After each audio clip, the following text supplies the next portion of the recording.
Hey guys, all right, take a look at this setup. We've got a right triangle and inside it there's a square sitting perfectly in the corner.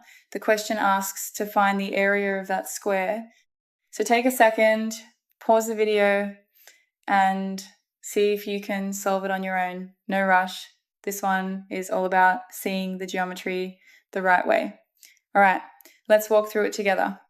First, let me quickly describe what we're looking at. We have a right triangle with the right angle at point F.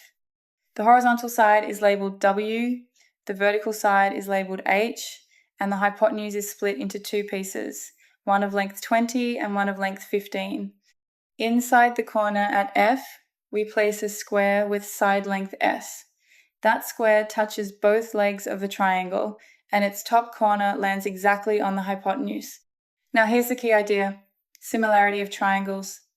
Look at the smaller triangles that form around the square. The triangle on the left and the triangle on the top are both similar to the big right triangle.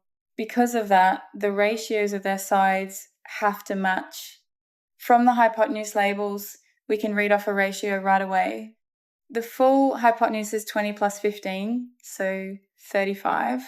And the two similar triangles show us that the ratio of the legs W to H is the same as 20 to 15, which simplifies nicely to 4/3, which is already a big step. So let's use that ratio. If W over H is 4/3, we can write W as 4K and H as 3K. Now apply the Pythagorean theorem to the big triangle. The hypotenuse is 5K because 4K squared plus 3K squared gives 5K squared. But we already know the hypotenuse is 35, so 5K equals 35. That means K is 7. And just like that, we get real numbers. W is 28 and H is 21. Now comes the really satisfying part. We go back to similarity one more time.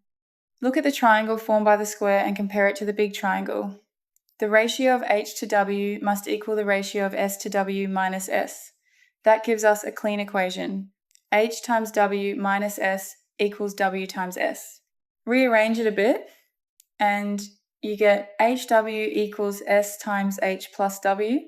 So the side of the square S is HW divided by H plus W. Plug in the values, 21 times 28 over 49. That simplifies beautifully to 12. And since the square has side length 12, the area is 12 squared, which gives us the final answer. That's it. If you enjoyed this one, make sure to like the video, drop a comment with how you approached it, and subscribe for more satisfying geometry problems like this. I'll see you in the next one.